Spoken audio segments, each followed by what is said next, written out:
Eliette, a gente pode recordar, a gente pode gravar a sua palestra? Com certeza. Botou todo mundo para dentro, Stênio? Não, estão entrando. Agora sim.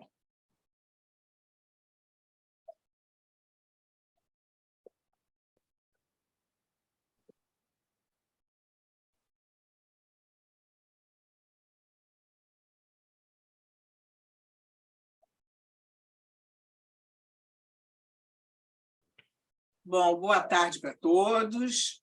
Voltamos aqui no nosso encontro do Ciência ao Meio-Dia. E esse ano, como eu falei para vocês, a gente vai ter algumas inserções que eu considero bastante interessante, que, além das pessoas falarem sobre seus trabalhos, do que faz em ciência, mas contar um pouco da história dos cientistas que a gente tem, que nós temos na nossa comunidade, que são pessoas que estão na estrada há bastante tempo e que têm uma experiência que pode passar para vocês e mostrar que, com tudo que a gente tem, a ciência vale a pena e o que a gente pode melhorar nos nosso caminho científico. E hoje eu tenho o prazer, como diria o Rodrigo, inenarrável, de ter a professora Eliette Busquela, colega de longa data aqui da UERJ. Eu acho que todos vocês dispensaria apresentações, mas eu faço questão. A professora Eliette, além de professora titular da UERJ e pesquisadora 1A do CNPq, ela é membro da Academia Brasileira de Ciências, ela é membro da Academia Nacional de Medicina, é membro da Academia Francesa de Ciências, tem uma representatividade enorme e hoje ainda atua como diretora científica da FAPERJ, né? Então, ela tem uma vasta experiência em microcirculação, né? Eu acho que é uma pessoa referência no Brasil nessa área. E, mais do que isso, ela já andou aí pelo mundo, né, Eliette? De um lado para o outro, fez ciência em vários locais do Brasil e do mundo. E eu acho que ela vai poder passar, eu creio que ela vai poder nos passar um pouco da sua experiência e tentar mostrar o quanto que a ciência é bonita, é legal, com tudo que acontece nessa estrada, né, que nós temos aí. E uma coisa que eu não falei é que a Eliette foi a pessoa que começou e vem incentivando a pesquisa clínica na universidade.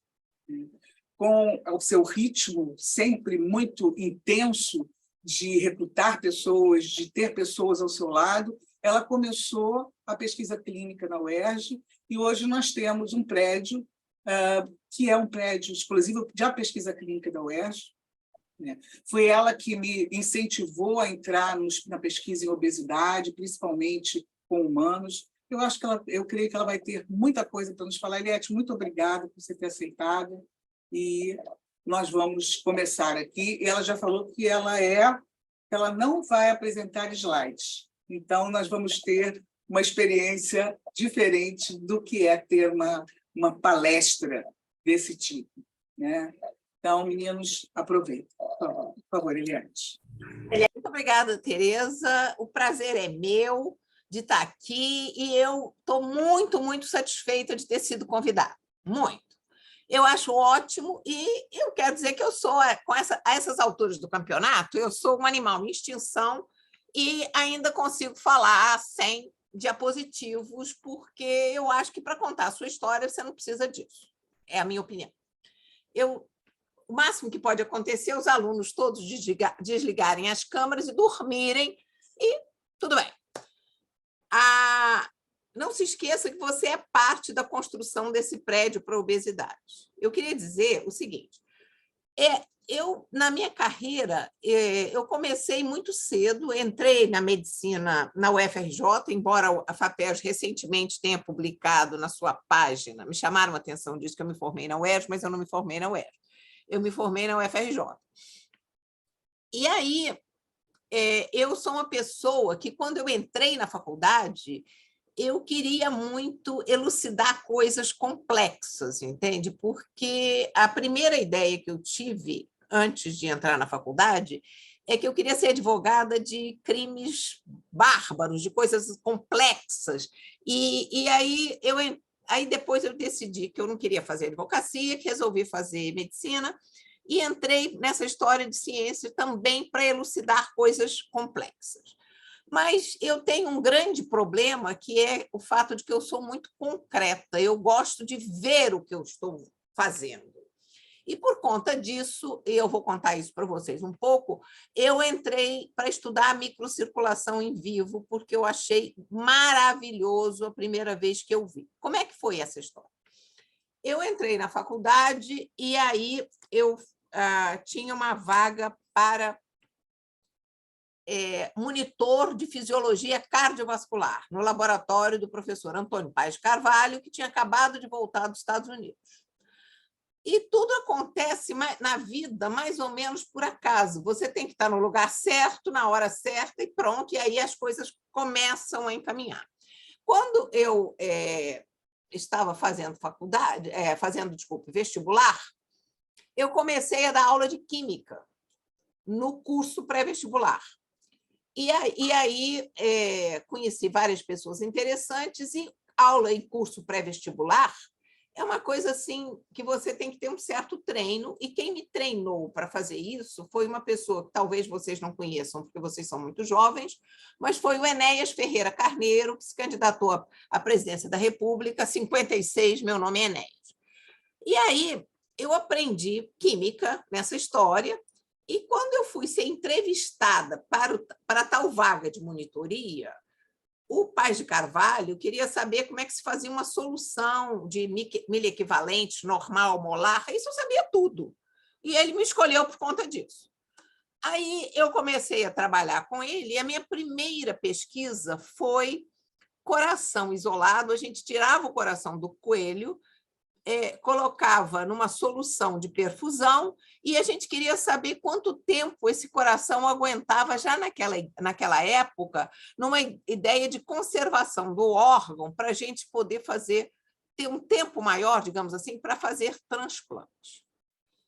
E aí eu comecei a estudar coração de coelho, e aí percebi que tinha umas movimentações na pressão do vaso. E comecei a achar aquilo interessante, e achei que eu gostaria de começar a ver a microcirculação, que naquela época se sabia relativamente pouco, aqui no Brasil nada. Então, eu falei com um médico no Instituto de Biofísica, chamado Aires da Fonseca Costa, e ele disse: o lugar que você tem que ir é para a Clínica Maio. Eu digo: tá bem. Então, eu me formei em medicina e apliquei, e falei com o Chagas, na época, que foi o fundador do Instituto, de Biofísica, que tem até o nome dele, e que eu queria ir para a Mayo Clinic. E tudo bem, ele tinha milhares de relações, e eu gostaria só de mostrar para vocês como é que as coisas se encaminharam de uma maneira bem tranquila, sabe? E ele tinha muitas relações, e eu consegui uma bolsa da Organização Pan-Americana de Saúde, até porque o diretor era afiliado dele. Então, foi muito fácil. Mas aí eu chego na Clínica Maio e tenho o primeiro problema da minha vida. Bom, além do fato de eu nunca ter cozinhado, nunca ter lavado, nunca ter passado, tudo isso foi uma tragédia, mas isso não foi o problema. O problema é que o cara com quem eu fui trabalhar, chamado James Bassingthwaighte, que está vivo até hoje, ele primeiro estava se mudando. Olha só, o homem me recebe lá se mudando. E, além disso, o que ele queria que eu fizesse para ver fluxo de sangue, que era o que me interessava, foi exatamente colocar elementos radioativos, cortar o coração em pedacinhos e fazer determinação de radioatividade. Isso era tudo que eu não queria na minha vida, de jeito nenhum, porque eu fazia um experimento hoje e ia saber do resultado do experimento 2 semanas depois, como é que tinha radioatividade, não sei o quê. Bom, aí o cara se muda. E eu resolvi me mudar com ele, até porque não tinha muitas opções. Quando eu resolvo me mudar com ele, eu fui para Seattle. Eu fiz, na realidade, Clínica Maio Brasil, Seattle. E quando eu chego em Seattle, ele queria que eu montasse o equipamento que ele tinha levado e que começasse a trabalhar. Eu digo: mas de jeito nenhum. Aí nós brigamos. brigamos e eu saí andando. Eu tive uma sorte enorme, porque o Departamento de Fisiologia da Universidade de Washington, em Seattle, era o melhor departamento de fisiologia na parte cardiovascular dos Estados Unidos naquele momento. Aí eu saí andando, a esmo, mais ou menos, o que eu vou fazer, com quem que eu vou ficar e tal, não sei o quê. E aí encontro um sueco chamado Kurt Widerhelm, que trabalhava olhando a microcirculação de asa de morcego. Eu achei aquilo o máximo. Olha bem, eu era uma fisiologista pura, eu queria observar as coisas como elas acontecem, sem você dar anestesia, sem cortar, sem nada disso. O morcego dormia de dia, eu colocava a asa dele para fora de uma caixinha e observava. Ele ficava tão quieto que eu conseguia observar com uma objetiva de 100 vezes. Olha só que maravilha. E aí eu comecei a trabalhar... Não, aí, olha só, aí já deu uma certa zebra no início. Porque quando eu cheguei lá, eu perguntei para ele se ele tinha vaga. Ele disse, olha, vaga eu tenho por 4 meses. Daqui a 4 meses, eu vou receber uma outra pessoa. Você topa? Eu digo, topo. 4 meses, vamos ver o que acontece. E aí, porque também tem o seguinte, quando você é jovem, essas alturas do campeonato eu tinha 24 anos, isso, 4 meses é tempo suficiente, vamos lá, vamos ver o que acontece. Bom, tudo bem. Aí eu comecei a trabalhar com asa de morcego e comecei a fazer experimento que depois deu origem à minha tese de doutorado. E, ao final de 4 meses, ele disse, se eu desistir da outra pessoa, você quer ficar aqui? Eu digo, quero. Resolvido o problema. Ganhei uma sala, uma secretária, 2 técnicos, porque ele era considerado gênio, eu não sabia de nada disso. Ele era considerado um gênio e ele ia pouco ao departamento e todo mundo ficou felicíssimo com o fato de que eu coloquei o laboratório dele para andar. Então, olha, foi um período maravilhoso. Além do que, a minha bolsa do Brasil era $400. Ele tinha dinheiro a rodo, porque ele tinha publicado no Journal of General Physiology, o capeta aí, e aí, quando terminou a minha bolsa, ele disse assim, eu disse, eu acho que eu vou ter que voltar para o Brasil, porque eu não tenho dinheiro para me manter aqui. E eu acho ruim pedir ao meu pai. Aí ele disse, não, eu tenho dinheiro para te pagar. Você vai ser Research Associate no meu grant, no meu projeto, e o salário é $2.500. Olha só, eu passei de $400 para $2.500. Era uma maravilha completa. Os experimentos estavam andando maravilhosamente bem. Tudo perfeito, o departamento felicíssimo comigo, porque ele ficou mais... Ele não ia, e ele era uma pessoa muito curiosa, até entre parênteses, porque ele era o homem do tempo da tribo indígena que morava perto de Seattle. Então, ele vivia nessa tribo indígena, ele quase não ia ao laboratório e eu resolvia mais ou menos o negócio. Ele é muito interessante. E uma pessoa com ideias maravilhosas, realmente uma pessoa genial. Aí, briguento, mas genial. E comigo ele nunca brigou. Então, eu estava ganhando bem, morava no campus da universidade, com experimentos andando muito bem. Aí, o meu pai me telefona, meu pai era um imigrante, era porque, infelizmente, morreu, era um imigrante, me liga e disse, olha só, eu estou muito feliz com você nos Estados Unidos, mas eu gostaria que você voltasse porque eu estou doente. Aí, eu imediatamente ligo para o Chagas, do Instituto de Biofísica, e digo a ele, professor Chagas, eu preciso voltar ao Brasil. Ele disse, lamentavelmente, não tem vaga aqui na UFRJ, mas eu acho que o Roberto Alcântara Gomes, que dá nome ao nosso instituto, está precisando de uma pessoa. Naquele exato momento, o chefe da fisiologia, chamado Arnoldo Rocha e Silva, irmão do Maurício Rocha e Silva, que descobriu a bradicinina, estava se aposentando compulsoriamente. E aí eu fui contratada pelo telefone. Bom, lembrar que eu nunca tinha pisado na UERJ, nunca. Eu tinha feito vestibular para a UERJ, para medicina, mas tinha resolvido ficar na UFRJ e nunca tinha vindo aqui. Então, cheguei na UERJ, em uma semana cheguei na UERJ, comecei a ver o que tinha, não tinha nada, isso aí é um negócio interessante. Tinha cilindros enfumaçados que só pessoas muito antigas, como eu, sabem o que é. Então, tinha 2 professores oristas que andavam com uma maleta com os respectivos slides e davam aulas em vários lugares. Não existia esse negócio de dedicação exclusiva, não existia um negócio de progressão na carreira, todo mundo era auxiliar de ensino, não tinha nada disso. Muito bem. Mas meu pai estava doente, eu fiquei. E aí nós começamos a trabalhar e vejam que coisa interessante. O meu aluno, eu comecei a dar aula, estamos agora em 1977. Eu fiquei 3 anos e meio nos Estados Unidos. Aí eu comecei a dar aula e a UERJ, naquela época, era uma universidade sui generis, porque o nome das pessoas na lista de chamada era por classificação no vestibular. E claro que eu não entendi nada disso, desci para perguntar por que os nomes não eram em ordem alfabética, uma coisa assim básica para mim. Não era. Aí o Roberto Alcântara me explicou que era por ordem no vestibular. E aí eu descobri que o primeiro colocado chamava-se Egberto Gaspar de Moura, que é o professor titular de endócrino hoje, professor 1A do CNPq, e com quem eu comecei a trabalhar instantaneamente, porque ele queria fazer endócrino, eu fazia microcirculação, e nós começamos a fazer diabetes. E aí eu preciso contar isso para vocês. Quando eu vim para o Brasil, eu queria trazer o meu modelo experimental, que era morcego. Eu adorava aquele modelo, sem cirurgia, sem nada, perfeito. Então, eu queria... E ele me doou os morcegos que estavam no laboratório dele, que eram 20. Aí eu fui ao consulado brasileiro em Los Angeles para pedir para trazer esses morcegos.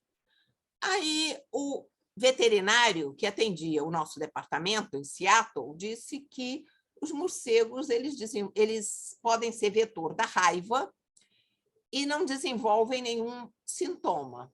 Então, o veterinário disse que o que ele poderia escrever que os morcegos que eu estava trazendo, os 20, não tinham sinais ou sintomas de raiva. Eles não teriam de qualquer maneira. Mas o cara topou escrever isso e eu topei trazer os morcegos para cá. Olha bem. Aí, quando entrei no avião, essas coisas são curiosíssimas. Eu entrei no avião, eu passei no raio-x, que já tinha, naquela época, nem tão velha assim eu sou, e aí a mulher do raio-x, que quando você entra no avião, ela perguntou, eu escrevi na caixa, animais vivos, live animals. E ela perguntou, que animais são esses? Eu disse, pintinhos. Porque morcego faz barulho, né? Os pintinhos. Eu disse, que bom. Eu trouxe embaixo da minha cadeira, eles fazendo aquele barulho básico. E aí eu tinha combinado com o veterinário que ele ia me dar mais 40 morcegos, porque eu ia trazer 60. Eu tinha licença para trazer 20. Aí eu encontrei com ele em Los Angeles, no aeroporto, ele foi gentilíssimo. Ele levou eu tinha os morceguinhos numa caixa pequena, ele levou uma caixa maior, onde tinha mais 40. Aí eu peguei a caixa, fui ao balcão da Varig, que ainda existia, em Los Angeles, e disse para a mulher que eu tinha licença, estava aqui, para trazer 20 morcegos. Os morcegos são pequenininhos, eles pesavam cerca de 10 a 12 gramas. Aí ela virou para mim e disse assim, você tem licença para trazer 20, eu preciso contar. Eu disse, minha senhora, olha só, eu tenho os 20 morcegos aqui, agora se a senhora abrir a caixa, eles voam. A senhora já percebeu que vai ser um grande problema aqui no aeroporto. Ela disse, então leve os morcegos. Me deixou trazer os 60 morcegos. Aí eu cheguei aqui na UERJ e comecei a trabalhar com morcegos. E a primeira coisa que eu fiz dentro do que eu falei com vocês antes é que eu estava trabalhando agora com diabetes e microcirculação, e para fazer os animais diabéticos, eu injetei streptozotocina nos animais. E essa streptozotocina destrói o pâncreas, os animais ficam severamente diabéticos, com glicemia em torno de 400, e urinam muito. O morcego fica de cabeça para baixo, então ele urina nele mesmo. Então, todos os morcegos morreram de pneumonia. Mas foi uma tragédia, uma tragédia. Então, os morcegos que eu tinha trazido, que eu tinha ido para Caxias buscar o que eles chamam de tenebrium, para alimentar passarinho, eu comprava toda a produção do sujeito para alimentar os meus morcegos aqui. Foi uma tragédia assim, enorme. Aí eu resolvi que esses morcegos eram muito complicados demais, que eu queria uns morcegos mais simples. Aí fui na Rural com os estudantes que eu tinha e peguei uns morcegos que eram frutíferos. Então, a gente começou a fazer suco, os morcegos comerem. Esse suco tinha goiaba, que dava cheiro, e eles passaram a comer, e a gente pegava os morcegos para trabalhar com aquela rede que você pega borboleta. E aí o negócio começou a complicar, porque eu comecei a ter muitos alunos e os morcegos transmitem raiva, se mordem.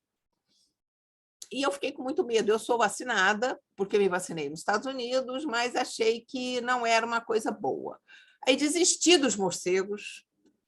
Durante esse tempo, eu era conhecida na UERJ como The Batwoman, e eu tinha um morcegário, e todo mundo que vinha visitar a UERJ visitava o morcegário. Era uma coisa assim, uma festa. Mas aí eu desisti por causa dos alunos. Eu achei que aquilo não estava bom, não estava realmente razoável. E comecei a trabalhar com hamsters, que obviamente não tem nenhum glamour. O glamour dos morcegos acabou. Mas os hamsters eram fáceis, eu podia comprar a ração. Então, todo aquele problema grave terminou. E eu continuei aqui e comecei a trabalhar já com humanos em microcirculação, observando a microcirculação do leito periungueal. Com isto, eu orientei a professora Carmen, que hoje é do Instituto de Biofísica, professora titular, pesquisadora 1B do CNPq, e ela fez essa tese de mestrado comigo, observando a microcirculação de pacientes diabéticos. E chegou o ano de 1987, a gente não tinha, quem estava aqui no Brasil fazendo pesquisa, lembra que a gente não tinha dinheiro nenhum para nada. Aí eu disse, olha, eu não vou ficar aqui. Eu não tenho vontade nenhuma de ficar aqui. Junto com isso, eu estava me separando e tal. Eu disse, quer saber de uma coisa? Eu vou me aventurar em outras praias. E resolvi me aventurar para ter uma experiência em um país socialista. E fui para a Suécia. Fui para a Suécia, onde eu fiquei durante 7 anos e meio. E durante 7 anos e meio, eu fiz docência na Suécia, publiquei muito, porque aí eu não dava poucas aulas, eu cheguei a ser professora adjunta, mas eu dava relativamente poucas aulas, tinha muito poucas reuniões, porque aí vocês têm que ver o seguinte, quando vocês chegam num país estranho, ou diferente do nosso país, os alunos que escolhem você, isso é uma coisa que eu gostaria de colocar para vocês como primeiro problema que a gente tem se a gente for para fora. O aluno te escolhe não só pelo tema que você trabalha, mas também pela sua capacidade guindaste, que se a gente chama em inglês lifting capacity. Porque se você faz tese ou dissertação de mestrado ou tese de doutorado com uma pessoa bastante conhecida, como, por exemplo, é o caso da professora Graça, da professora Tereza Cristina, ela, de uma certa maneira, vai abrir portas para você. Quando você é um estrangeiro, você não abre porta nenhuma. Você literalmente não abre porta nenhuma, porque você não conhece, você não foi criado ali. Você não tem aquela capacidade de pegar o telefone e falar com fulano, com Beltrano, com Cicrano, que aquele seu aluno é muito bom, que tal se ele pudesse fazer um pós-doutorado no lugar X ou Y, e etc. A sua carta de recomendação vale. E eu descobri que a minha carta de recomendação na Suécia não valia nada. Literalmente nada. Porque ninguém eu falava sueco com bastante sotaque, ninguém me conhecia fora daquele meu departamento e das publicações, etc. e tal. Então, quem eram os meus pós-docs ou doutorandos? Doutorando, eu tive uma pessoa, um rapaz do Congo, que quem conhece a Europa sabe que isso é, como diz aquela música, você bota na balança e não pesa, né? E tive uma pós-doc japonesa, essa pesava um pouco mais. Mas veja bem, isso, as pessoas, um sueco não ia me escolher porque, primeiro, ele precisava de um emprego depois. E uma carta de recomendação minha não ia acontecer nada.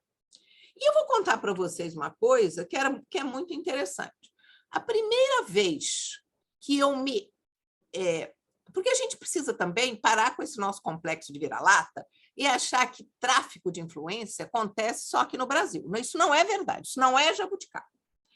Então, a Suécia, obviamente, é um país considerado seríssimo, etc, etc. Eu vou contar para vocês uma coisa que aconteceu comigo. Eu mandei um projeto de pesquisa que era para eu fazer determinadas coisas no laboratório. Nesse momento, eu trabalhava com bolsa da bochecha do hamster e publicava bastante, e mandei o projeto. E o projeto foi devolvido dizendo que não tinha foco. Eu achei aquilo estranho, né? Não ter foco significa o quê? Como é que eu corrijo isso? O que eu faço agora? Não sei. Eu fiquei muito perturbada, e naquela época eu tinha também, porque já morreu, infelizmente, um professor muito meu amigo, belga de origem, que tinha o índice H de 113, quando eu vi, chamado Paul Michel Van Ruta. Quem faz endotélio não pode não ter ouvido falar nele, porque ele é extremamente importante. Aí telefonei para ele, disse, Paul, escuta, eu estou muito chateada aqui. Eu queria conversar com você. Ele disse, ele morava na época nos Estados Unidos, ele disse, eu estou indo para Amsterdã daqui a 2 semanas. Você quer me encontrar em Amsterdã? Eu disse, quero. Aí fui a Amsterdã e conversei com ele, ele me perguntou assim, você conhece fulano? Eu disse, não. Você conhece ciclano? Eu disse, não. Conhece aqui? Não, não conheço ninguém. Aí ele disse, eu vou para a Suécia, eu vou fazer um seminário lá e te apresento essas pessoas. Eu digo, que ótimo. Ele veio, fez o seminário, falou de endotélio, etc, etc, porque ele falava bastante bem, inclusive, e foi embora. Ele ficou 24 horas na Suécia. Ao final das 24 horas, eu recebo um telefonema do secretário-geral do tal equivalente do CNPq na Suécia, que chama-se Medicinska Forskningsrådet, e disse assim para mim, nós gostaríamos que você ressubmetesse o seu projeto. Eu digo, tudo bem, mas eu queria saber, eu sou muito idiota, realmente, eu queria saber quanto tempo o senhor me dá para eu ver se eu consigo colocar o projeto em foco, porque a colocação não tem foco. Ele disse, não, a senhora mande imediatamente. Eu mandei. Em 24 horas eu tinha o projeto sem nenhum corte. Aí eu disse, bom, eu estou complicada aqui, né? Porque cada vez que eu quiser fazer... aí o Moncada, na época, que também todo mundo conhece, o Salvador Moncada, também estava se candidatando ao Prêmio Nobel e se ofereceu para ir lá me ajudar, porque eu tenho eu tenho bastante relação com o Moncada, até porque meu pai é judeu, minha mãe é católica, a mãe dele é judia, o pai é católico. Então, a gente se dá bastante bem. Aí o Moncada disse, vou aí também. Aí ele foi vetado pelo grupo lá, porque eles já chegaram à conclusão, provavelmente, que eu já estava trazendo gente demais e que esse negócio não ia dar certo. Aí eu senti que eu realmente não pertencia, entende? Àquela sociedade. Porque eu podia fazer tudo, que as coisas eram muito, muito difíceis. A sensação que eu tinha na época é que eu estava nadando em meio viscoso. Quando você nada em meio viscoso, você faz muita força e você não vai a lugar nenhum. Então, eu telefonei para o Paul Van Ruta, que na época estava em Paris, e disse para ele que eu queria conversar com ele. Ele me convidou para jantar, e eu disse para ele, olha, pô, eu estou voltando para o Brasil. Ele disse, você é louca? Você vai voltar para o Brasil? Você não vai conseguir fazer nada no Brasil. Eu disse, qual é a sua disponibilidade de ir à Suécia a cada 6 meses? Porque se você não for, eu possivelmente não vou conseguir fazer nada, porque as coisas são muito difíceis lá. Eu vou voltar para o Brasil. E voltei para o Brasil. Isso aconteceu em 1994. E foi a melhor decisão que eu tomei na minha vida. Por quê? Porque a primeira coisa é que eu pertenço a essa sociedade. Então, se eu quiser falar mal do Bolsonaro, eu posso falar mal do Bolsonaro. Se eu quiser falar mal do Lula, eu posso falar mal do Lula. Se eu quiser falar mal do reitor, eu posso falar mal do reitor. Porque eu sou nativa, eu pertenço a isso aqui. E, além disso, eu ainda sou útil. Eu me sinto útil aqui. E isso, vocês não têm noção do quanto que isso é importante. Por exemplo, outro dia eu recebi um aluno aqui no meu laboratório me perguntando se ele pode fazer iniciação científica aqui. Tem um outro que está começando a fazer iniciação científica aqui também. E o que isso é importante? Eles são brasileiros que fizeram um esforço, estão trabalhando, passaram para a medicina aqui na UERJ, são iniciantes e escolheram um laboratório. Eu não fui lá catar essas pessoas. Por quê? Porque, no final das contas, o meu nome, a minha posição significa alguma coisa. Então, você pode ser útil aqui. E a outra coisa que eu queria dizer para vocês é o seguinte: ganhar mal como professor universitário, vocês ganharão em qualquer lugar do mundo. Não existe esse negócio de professor universitário ficar rico. Isso não existe. Agora, o fato de você se sentir útil, acordar de manhã e querer vir para o laboratório, é um negócio legal, entendeu? É uma coisa importante e é importante para a sua qualidade de vida depois de uma certa idade. Bom, então, em 1994, eu voltei para o Brasil.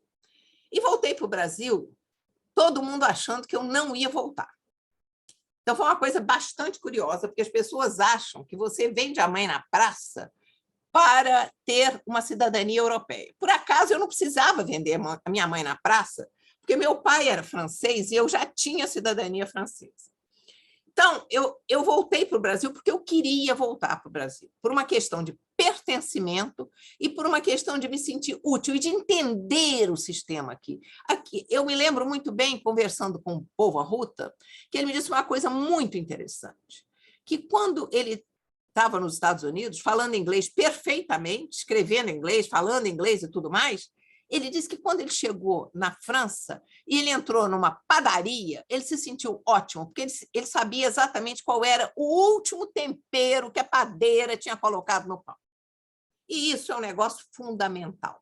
E é muito importante. Eu gostaria de dizer para vocês o seguinte, que se a gente não consegue ter uma vida com reconhecimento, é muito difícil fazer pesquisa no Brasil. Não é simples. Mas o reconhecimento que a gente não terá em outro lugar. Eu tenho agora um menino é uma pessoa jovem, em torno de 45 anos, que resolveu ir para Portugal porque se encantou com Portugal. Então, ele está na Universidade de Aveiro e eu conversei com ele, que ele esteve aqui recentemente, que ele está num projeto que inclui Fiocruz, o UERJ, o FRJ, não sei o quê. E eu fiz uma pergunta simples para ele, porque ele já está lá há 2 anos, pago, obviamente, pela UERJ. Eu perguntei para ele, quanto é que você ganha de Portugal? Que é a única coisa que eu queria perguntar. Porque o resto eu não preciso saber. Ele disse, não, eu não ganho nada. E a sua mulher faz o quê? Ela foi corretora, ela é psicóloga. Ela foi corretora de imóveis e agora ela está continuando com os pacientes dela online aqui no Brasil. Então, isso eu acho que são coisas importantes para vocês saberem. Esse rapaz, por acaso, tem cidadania italiana. Então, é muito difícil a gente se estabelecer em outro lugar. E a gente tem que fazer esse país dar certo, gente. Isso é fundamental. Bom, então, quando eu cheguei aqui, eu quero dizer, antes de continuar a minha trajetória científica, dizer que essa universidade foi de uma generosidade comigo impressionante. Eu sou gratíssima ao UERJ, porque ela me recebeu em 1977, quando meu pai estava doente. Em 1987, eu fui embora, pedi demissão, fui embora, fiquei 7 anos e meio fora, e quando eu negociei para voltar, a UERJ disse, muito bem-vinda, sem nenhuma contestação, zero. E aí eu voltei para cá, nós tínhamos um reitor maravilhoso, que infelizmente já morreu, chamado Ézio Cordeiro. Eu voltei para o Brasil, ele me deu um laboratório, ele me disse, olha, eu tenho um espaço para te dar, mas não tenho dinheiro nenhum. Eu falei para ele, não se preocupe, dinheiro a gente arruma. E a gente montou o laboratório aqui, está à disposição de vocês, para quem quiser visitar. E ele foi inaugurado em 1995, em dezembro de 1995, que foi o último ano da reitoria do Ézio. E ele continua até hoje. Estamos bem, sobreviventes e felizes. O que a gente começou a fazer depois, quando eu voltei para cá? Quando eu voltei para cá, eu continuei a trabalhar com hamster, mas eu sempre tive um interesse muito grande em obesidade desde que eu fiz faculdade de medicina. Por quê? Porque, no fundo, eu gosto muito de gente. E o obeso é uma criatura muito interessante. Primeiro, que ele mente sistematicamente. Ninguém come nada, são todos obesos porque são nervosos. E a outra coisa é que a obesidade você pode estudar quase tudo. Depressão, câncer, inflamação, tudo. Ele é um doente ambulatorial. Eu não tenho problema de pedir a ele que venha ao laboratório. Não é um doente, digamos assim, grave, no sentido de que ele corre risco de vida. Então, a gente começou a trabalhar com modelos experimentais de doença e também detecção precoce de risco cardiovascular. E aí, em 2002, mais ou menos, 2003, eu recebi aqui no laboratório um rapaz da cirurgia vascular, que é da UERJ também agora, é o chefe da vascular, foi diretor do hospital, e ele disse para mim que queria fazer tese comigo. Eu disse, Carlos Eduardo, veja bem, eu trabalho com animal. Você é um cirurgião, você vai trabalhar com animal? Ele disse, não, mas está na hora da gente começar a fazer pesquisa clínica, me ajuda, não sei o quê, não sei o quê. Eu pensei, tá bom. E aí a gente começou a trabalhar com pesquisa clínica. Isso foi em torno de 2004. E isso evoluiu. Em 2006, eu recebi mais gente para fazer pesquisa clínica e continuei e continuo até hoje. E pesquisa clínica é um outro mundo diferente, porque você, por exemplo, a gente já tentou tudo em pesquisa clínica em termos de regime, só que as pessoas não emagrecem, entendeu? Isso é uma loucura para a gente conseguir fazer isso. A experiência mais interessante que nós tivemos aqui foi com adolescentes obesos, que a gente teve um acordo com o professor Farinati, da Educação Física, para liberar a sala da Educação Física para a gente fazer, para esses meninos fazerem musculação. Olha, publicamos, isso é um dos trabalhos bem citados que eu tenho, e, curioso, ninguém dos adolescentes emagreceu. Agora, o simples fato deles fazerem musculação melhorou todos os marcadores cardiovasculares dos meninos, sem nenhum emagrecimento, zero emagrecimento. Porque fazer dieta, digamos assim, não é para todos, é para pessoas que têm muita vontade. É muito difícil. Emagrecer é uma coisa dificílima. E a gente se meteu nessa história e continuamos trabalhando com inflamação desde a choque séptico até obesidade, que é uma inflamação de baixo grau.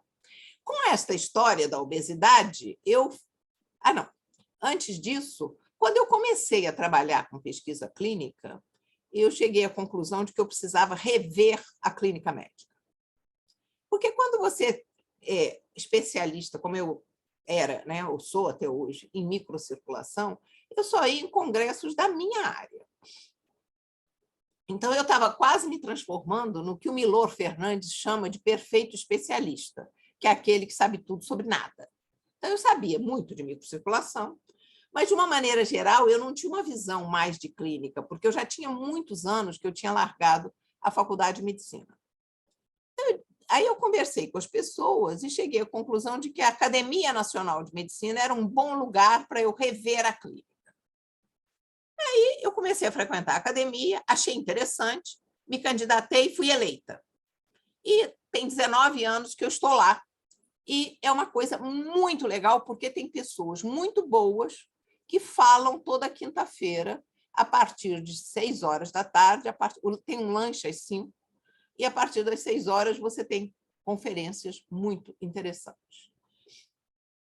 Mas antes disso, antes de entrar nessa história, eu me meti com uma história também que ficou bem conhecida aqui na UERJ, de sangue artificial. Por quê?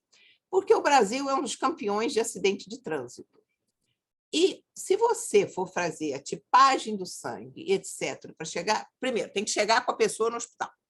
Se você for fazer a tipagem do sangue, saber se tem bolsa de sangue compatível e etc. e tal, você perde, no mínimo, mesmo em países civilizados, mais de 1 hora.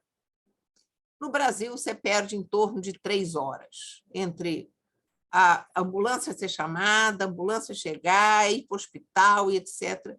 E havia uma proposta nos Estados Unidos de sangue artificial, que era um sangue que a gente esconderia a hemoglobina com uma capa de polietileno glicol, que não gera anticorpos. E o cara da ambulância, que chega mais rápido ao local do acidente, poderia injetar isso e a gente, teoricamente, ia fazer com que mais pessoas pudessem sobreviver e, de preferência, sem sequela. E eu fiquei muito interessada com isso. E aí propus um projeto para a FAPERJ, na época que a FAPERJ estava entrando pela primeira vez em coisas técnicas. E aí eu fiz um acordo com o Instituto de Macromoléculas Heloísa Mano, que é ótimo, na UFRJ, e aí a gente começou a produzir moléculas com essa capa de polietileno glicol que a gente ia testar em animais que a gente tinha submetido ao choque hemorrágico. Isso tudo era muito simples. Só que a gente ganhou, por incrível que pareça, R$300 mil naquela época, o que significa coisa nenhuma. Então, a gente conseguiu produzir algumas moléculas, mas, quando a gente ia injetar, essas moléculas não eram livres de endotoxinas. Então, os nossos animais morriam todos por choque endotóxico, choque séptico.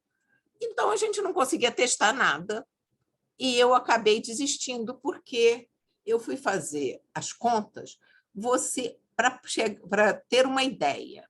E essa ideia chegar nas pessoas, ou seja, na prateleira da farmácia ou do hospital, você gasta, no mínimo, $500 milhões. Então, R$300 mil, esquece.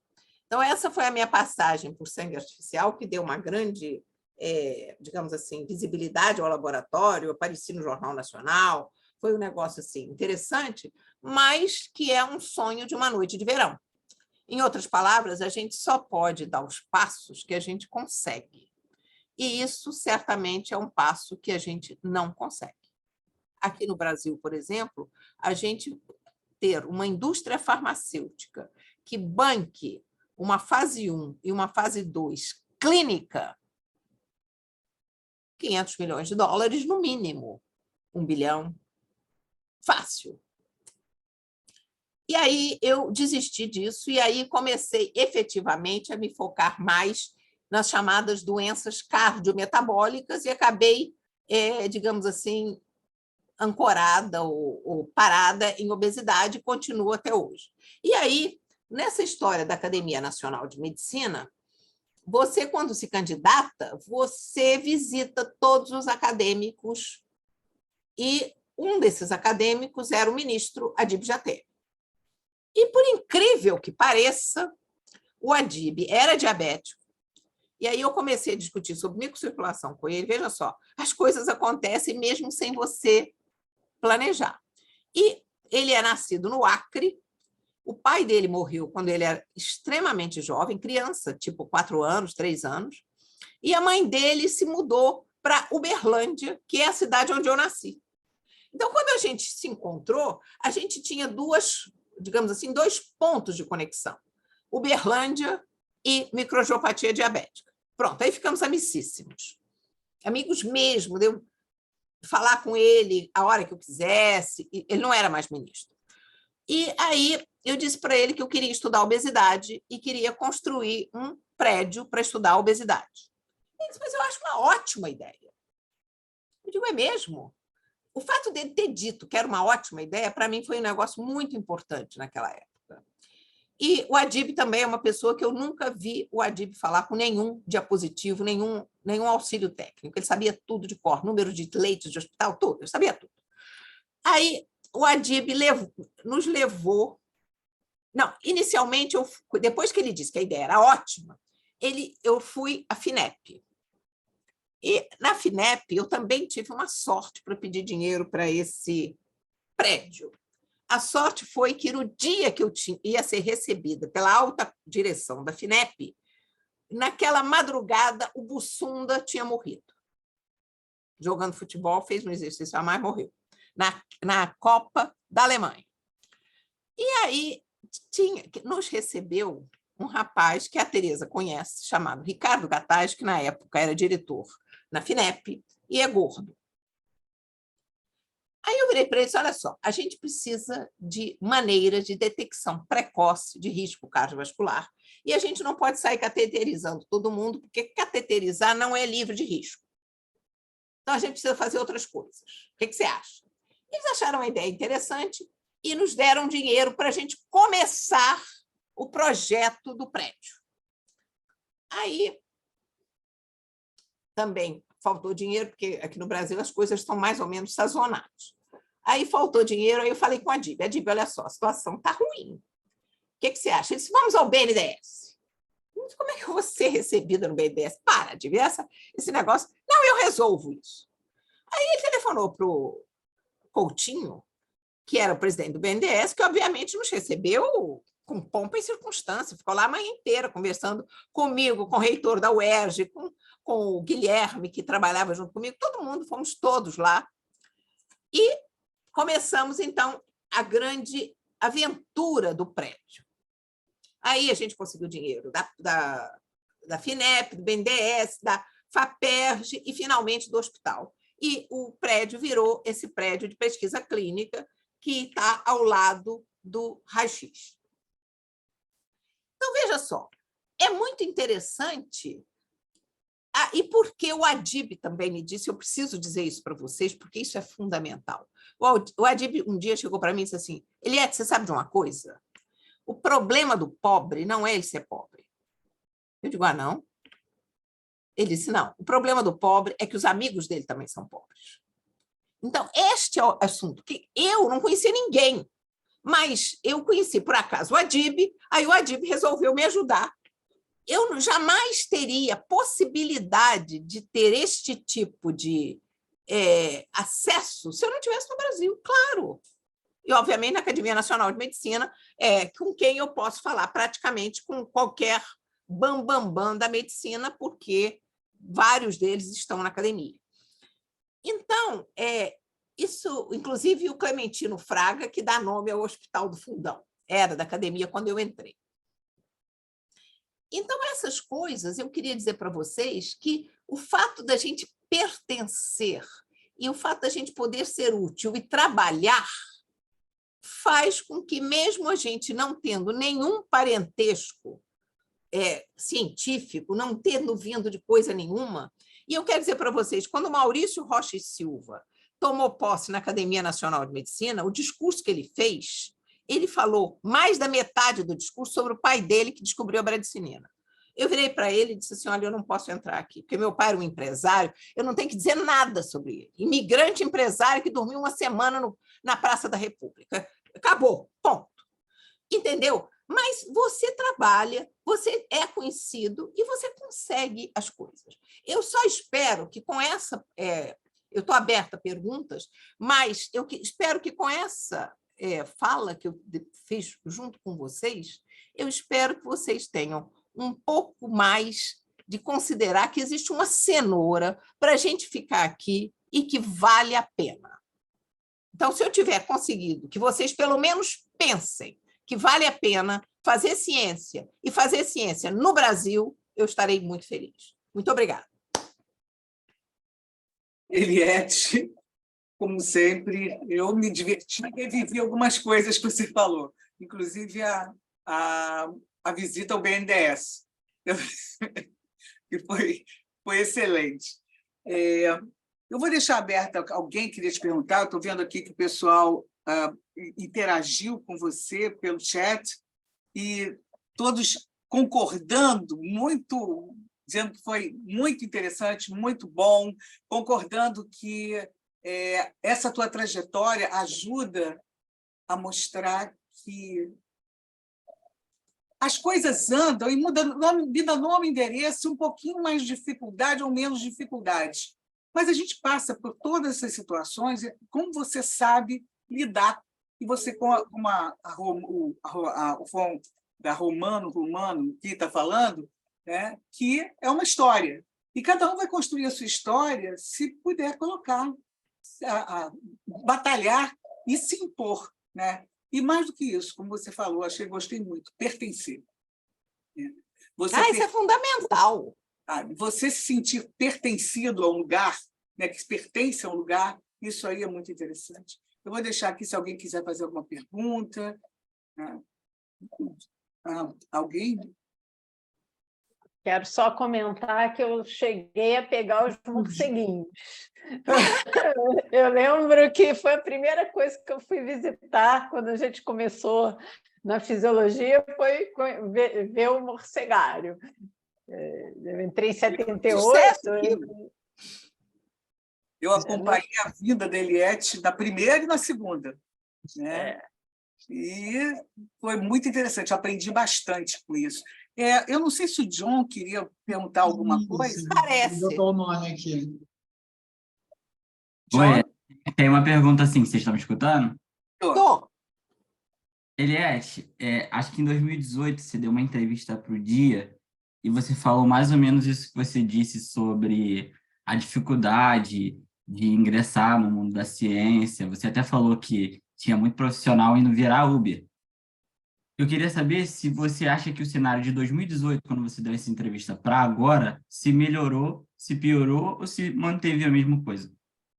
Olha só, eu estou batalhando um negócio que eu acho que o Brasil, se ele quiser se inserir mesmo no mundo, ele não pode ser jabuticaba. Por que eu estou dizendo isso?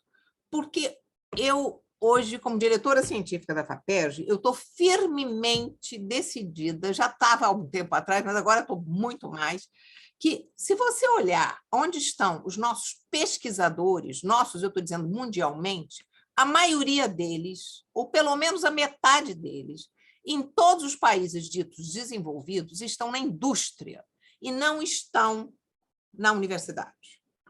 Porque a nossa universidade tem um problema que ela tem um tamanho evidentemente finito e nós pecamos nas universidades públicas, de uma maneira geral, em não avaliarmos as pessoas. Então, você é contratado, você tem um chamado período probatório de 3 anos, no qual eu nunca vi ninguém ser demitido, mas pode ser que seja, não sei. E depois disso você é acabado, tá? Resolvido, até que a morte nos separe. Então, com isto, a gente abre pouco espaço. E quando a gente vai em outros países, a indústria tem pelo menos a metade. E eu tenho discutido isso agora na FAPERJ. Qual é o grande defeito que a gente tem? E eu acho que o defeito é nosso, das pessoas mais velhas, porque as pessoas que vêm trabalhar comigo, elas acham que se elas tiverem sucesso, elas terão um lugar igual ao meu. Só que o lugar igual ao meu só vai surgir para uma pessoa quando eu me aposentar. Isso é pouco, é muito pouco. Então, a gente tem que tentar abrir essa indústria nossa. Quais são os problemas? Os problemas é que quando, honestamente falando, quando nós, honestamente no sentido de abertamente, quando nós financiamos um projeto, no CNPq, na CAPES, na FAPERJ, na FINEP, onde for público, o que acontece? Você submete o projeto e o que você precisa, as despesas que você precisa fazer, é que a palavra que está me vindo agora é budget. Você submete isso. Isto é aprovado. Uma vez aprovado, você não pode trocar de custeio para capital, você tem que pedir licença, você tem que isso, você tem que aquilo. Mas o que acontece? Você, quando vai prestar contas ao final, a agência de fomento olha muito menos os seus resultados e muito mais a sua prestação de contas. A sua prestação de contas, eu ouso dizer, que é olhada com lupa, talvez até microscópio eletrônico. Aliás, inclusive, eu não sei como é que se rouba nesse país, porque as barreiras que você tem para evitar isso são absolutamente infinitas. Quando você vai para uma indústria privada, o que acontece? Você submete um projeto e você submete as suas despesas que você vai precisar fazer para aquele projeto. Isto é aprovado. A partir do momento que é aprovado, na indústria privada, você tem um prazo, e este prazo não é elástico. Agora, a prestação de contas não existe. Do momento que você acordou que esse trabalho precisa desse dinheiro, ela não quer mais saber do dinheiro, ela quer saber do resultado e do prazo. O resultado pode ser positivo ou negativo, mas ele tem que ser entregue naquele prazo, porque dependendo daquele resultado, o sujeito vai entrar em no caminho A ou no caminho B. Então, você não pode ficar plantado o negócio que deveria durar 1 ano, vai durar 1 ano e meio, 2 anos, 3 anos. Não, isso não existe. E nós não educamos o nosso pesquisador, o nosso jovem, para isso. Ele é educado por um tempo absolutamente elástico, mas eu, por exemplo, como diretora científica, recebo muito mais perguntas. Eu posso mudar isso, eu posso mudar aquilo, eu posso pagar isso, eu posso pagar aquilo. Agora, ninguém te pergunta sobre os resultados, porque os resultados não são um grande problema na agência de fomento. Então, a gente não forma o pesquisador para disputar na indústria. A nossa indústria prefere importar, e aí eu estou falando da parte que eu conheço bem, que é a indústria farmacêutica. Eu não conheço as outras bem. Eu imagino que a Petrobras seja muito diferente, porque ela investe efetivamente em pesquisa no Brasil. A indústria farmacêutica brasileira investe muito pouco mesmo. Então, mas a gente não cria os nossos alunos. Então, o que a gente está pensando em fazer agora na FAPERJ, respondendo a sua pergunta? A gente está pensando em reunir as indústrias por setor e discutir com elas que tipo de abertura ela pode dar aos nossos doutorandos e aos nossos pós-doutores, com finalidade de até contratá-los. Porque a gente tem que abrir novos caminhos.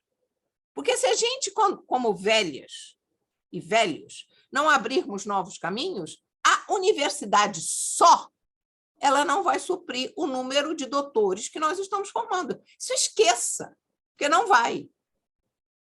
Inclusive, eu gostaria de dizer para vocês o seguinte, que nós temos aqui uma outra coisa no Brasil, que é um negócio absolutamente esdrúxulo, porque em nenhum outro país do mundo o meu salário seria igual ao salário da Tereza, que tanto é professora titular, ou da Graça, que são professoras titulares iguais a mim. Quando você, por exemplo, está nos Estados Unidos, o seu salário é decidido a partir do quanto você é capaz de trazer para a universidade ou o quanto que você ganharia lá fora. Então, por exemplo, eu sou uma pesquisadora básica, eu não atendo paciente, então os meus ganhos lá fora são menores do que uma pessoa que atende paciente, que, por sua vez, é menor do que uma pessoa que é cirurgião. Então, o cirurgião ganha mais do que o clínico e o clínico ganha mais do que o pesquisador básico. Aqui, não, aqui é tudo nivelado, independente de você trabalhar horrores e independente de quais sejam as suas possibilidades no mercado. Agora, só existe uma maneira de nivelar, que é nivelar por baixo. Ninguém pode nivelar por cima. Isso não existe. E eu gostaria de dizer mais uma coisa para vocês. A gente tem umas coisas aqui no Brasil também que são complexas, porque eu fui dar um curso de pós-graduação em San Diego, na Universidade da Califórnia, em San Diego, e naquela época o decano da faculdade era o Jorge Palade, que tinha ganho o prêmio Nobel, e é da Romênia. Então, é tão subdesenvolvido como eu. Então, eu fui lá conversar com ele. Ele foi gentilíssimo.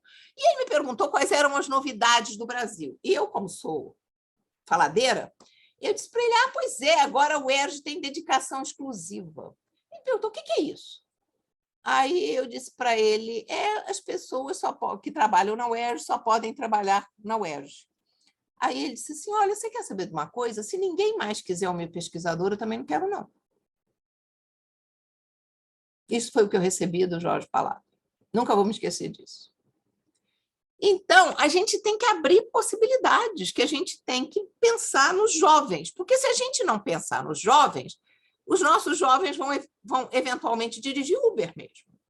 Então, eu estou decidida agora a fazer esse tipo de coisa, porque eu não mando nas vagas da universidade. Isso é um elefante, um mastodonte, sei lá o que é. Mas a gente pode e deve abrir uma conversa com a indústria, setorizadamente, e descobrir, prospectar quem são os meninos e meninas que querem entrar nesse campo X ou Y. É isso que eu tenho a te dizer. Obrigada, Eliette. A indústria farmacêutica é um problema no Brasil, né? Nós não temos uma indústria que invista e que ela recebe do BNDES para não fazer P&D, mas, enfim, eu acho que é o grande problema da nossa área. A indústria farmacêutica no Brasil realmente capenga. Eu trabalho com a indústria, Tereza, desde 85. Sim, mas eu trabalho com a matriz. E eu faço muito o que eles chamam de IPP, que é Investigator Proposed Project. Faço muito isso. Não, eu acho que você tem um nicho bom, mas a investimento, eu acho que a indústria farmacêutica aqui ela tem que investir em pesquisa e desenvolvimento. Se ela não investir em pesquisa e desenvolvimento, né, nós não vamos sair desse buraco que a gente está e vai continuar fazendo pesquisa e desenvolvimento com o BNDES dando dinheiro para a indústria botar mais um carbono ou mais uma hidroxila num medicamento genérico. A gente está na época dos genéricos. Mas, enfim, eu acho que tem muito pano para manga. Vou te chamar ano que vem para a gente falar sobre como é melhor você perguntar aos meninos se eles aturam um outro dinossauro falando, porque eu provavelmente não vou mudar deles. Queria fazer um comentário, uma pergunta para a Eliette. Eliette, eu fico achando que a indústria precisa ser estimulada a absorver os doutores. Mas você não acha que poderia ser feito um trabalho também de atualizar a universidade para que ela possa ser mais competitiva em projetos com a indústria? A sensação que eu tenho, mesmo trabalhando no Fiocruz, que é mais preparada para isso, mas ainda assim nós não somos preparados para atender exatamente o cronograma, o prazo da indústria farmacêutica, por exemplo. Acho que isto é uma... Olha só, eu acho, se eu, ao final lá da minha estadia na FAPERJ, eu não tiver construído uma ponte entre a universidade e a indústria, mas tiver construído uma pinguela, como se diz em Minas Gerais, eu já vou estar feliz, vou matar burro. Agora, veja só, a gente precisa adaptar tanto a indústria como a gente, entendeu? Porque os caras, eles te massacram, entendeu? Não tem esse negócio de você atrasou e por que atrasou? Não. Isso não existe, entendeu? Agora, a gente cria esses meninos que prazo não existe, gente. Prazo não existe. Não são só os meninos, não. Os professores, pesquisadores... A gente tem esse problema, eu vejo até em outras áreas, na área de engenharia, que eu acompanho aqui em casa, meu marido trabalha com projetos com a indústria, dependendo dos colegas que ele pega da universidade, as pessoas não cumprem o cronograma, não conseguem entender a mentalidade da empresa, da indústria. Eu acho que isso é uma coisa que a gente tem que melhorar. Até a burocracia da universidade tem que melhorar para poder conversar com a indústria. Você sabe disso, o inferno que é fazer um acordo para fazer um trabalho, fazer um projeto, fazer alguma coisa. Depois que inventaram a procuradoria, a gente não Exatamente, consegue... Então, a gente está fazendo aqui de bandeirinha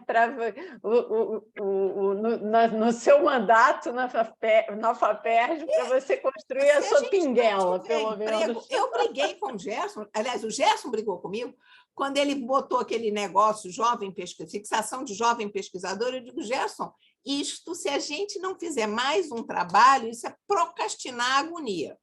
É verdade. Entendeu? Porque, veja bem, na Suécia, o cara não tem emprego até ele ter 40 anos. Mas isso não é problema, porque você tem lá um estado de bem-estar social. As pessoas... Primeiro, a Suécia tem 10 milhões de habitantes. Parágrafo. E ela tem esse estado de bem-estar social. As pessoas não terem emprego não é assim um desespero. Aqui no Brasil é um desespero você não ter emprego. Desespero. Porque você não tem literalmente onde cair morto, entendeu? Como é que é isso? Então, eu estou muito preocupada, porque se a gente não resolver isso, a gente vai matar a nossa galinha de ovos de ouro, que eu acho que não pode ser morta. Tem que ser cuidada, carinhada, entendeu? A gente tem que cuidar desses meninos, entendeu? Eu agora, por exemplo, estou com 2 meninos aqui. Um menino virou para mim e disse assim, professora, eu quero fazer iniciação científica com a senhora. Meu filho, mas você me conhece de onde? Não, é isso, eu já decidi. Eu digo, então tá bom, então vamos começar. Ele disse, mas a senhora vai abrir vaga? Eu digo, claro, é um laboratório na universidade, você é da universidade, é minha obrigação. Faz parte do meu job description. Abrir vaga, abrir.